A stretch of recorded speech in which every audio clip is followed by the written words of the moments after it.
10 अप्रैल 1912 लगभग 2200 यात्रियों और क्रू मेंबर्स के साथ एक जहाज इंग्लैंड से न्यूयॉर्क शहर के लिए रवाना होता है। उत्तरी अटलांटिक महासागर में शुरुआत के 2 दिनों तक तो सब कुछ सही चल रहा था, लेकिन तभी एक दिन आसमान ने अपना रुख बदल लिया और मौसम पूरी तरह से बदल गया। इस जहाज की कमांड थी एडवर्ड स्मिथ के हाथ में, जो उस दिन इस जहाज को चला रहे थे। जिस तरह से इस जहाज को बनाया गया था, जहां हर तरह की सुविधाओं से लैस ये जहाज अनसिंकेबल माना जाता था। ये एक ऐसा जहाज था जो कभी डूब ही नहीं सकता था।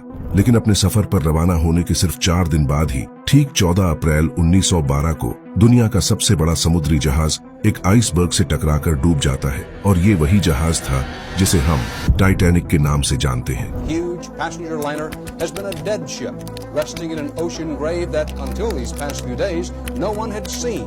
Now, scientists have even seen the iceberg damage that doomed the Titanic. ये दिन था 14 अप्रैल 1912 का। टाइटैनिक लगातार अपने सफर में आगे बढ़ रहा था, लेकिन मौसम थोड़ा खराब जरूर था। लेकिन टाइटैनिक को इससे कुछ भी फर्क पड़ने वाला नहीं था, क्योंकि इसे कुछ इस तरह से बनाया गया था कि ये ऐसे मौसम में भी आराम से सफर कर सकता था।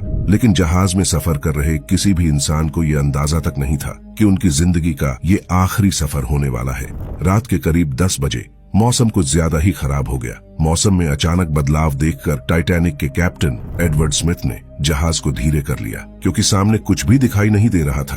अब क्योंकि टाइटैनिक की ये पहली यात्रा थी और न्यूयॉर्क पहुंचने का समय भी तय था, लेकिन मौसम खराब होने की वजह से कैप्टन ने जहाज के मालिक ब्रूस इस्मे को कहा कि मौसम खराब होने की वजह से हमें जहाज को धीरे करना पड़ रहा है, जिसे हो सकता है कि हमें न्यूयॉर्क पहुंचने में कुछ दिन और लग जाए। लेकिन क्योंकि ये टाइटैनिक का पहला सफर था, तो जहाज के मालिक ये नहीं चाहते थे कि टाइटैनिक जैसा जहाज अपने पहले ही सफर को तय समय पर पूरा ना कर पाए, जिससे कंपनी और टाइटैनिक की काफी ज्यादा बदनामी होगी। इसलिए उन्होंने कहा कि जहाज को धीरे मत करो, क्योंकि हमें किसी भी हालात में तय समय पर न्यूयॉर्क पहुंचना है।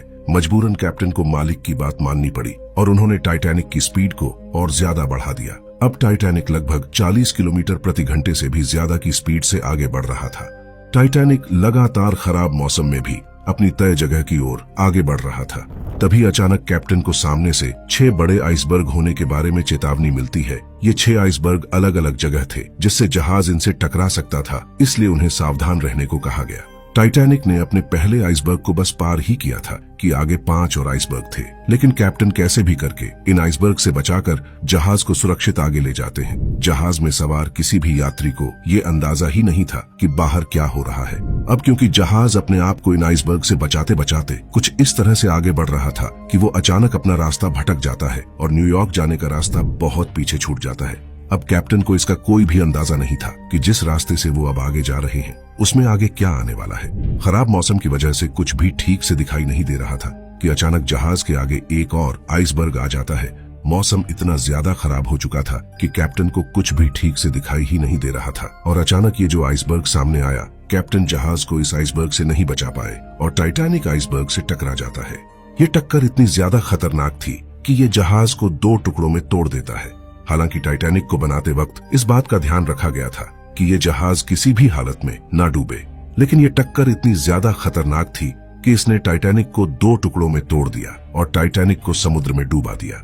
टाइटैनिक के कैप्टन की वजह से अपने समय का कभी ना डूबने वाला समुद्री जहाज हमेशा के लिए समुद्र में डूब गया। इसमें गलती जहाज के मालिक और कैप्टन दोनों की थी, क्योंकि वो नहीं चाहते थे कि किसी भी हालत में टाइटैनिक जैसी आइकॉनिक जहाज अपने पहले ही सफर में देरी से पहुंचे। लेकिन कैप्टन के इस फैसले ने इस जहाज को हमेशा के लिए समुद्र में गायब कर दिया, जिसने करीब 1500 लोगों की जान ले ली। इस जहाज में जितने भी लोग सवार थे और जिस समय ये जहाज बीच से टूट रहा था, उस समय टक्कर के कारण कुछ लोग जहाज से गिरकर पानी में चले गए थे। लेकिन उस समय समुद्र के पानी का तापमान लगभग -20 डिग्री सेल्सियस था, जिसकी वजह से ठंड के कारण उन लोगों की सिर्फ 5 मिनट में ही मौत हो गई। लेकिन ऐसे में कुछ औरतों और बच्चों को लाइफ बोट के जरिए पानी में उतार दिया गया और बाकी बचे हुए लोगों ने टाइटैनिक के साथ ही डूबते हुए अपनी जान गंवा दी।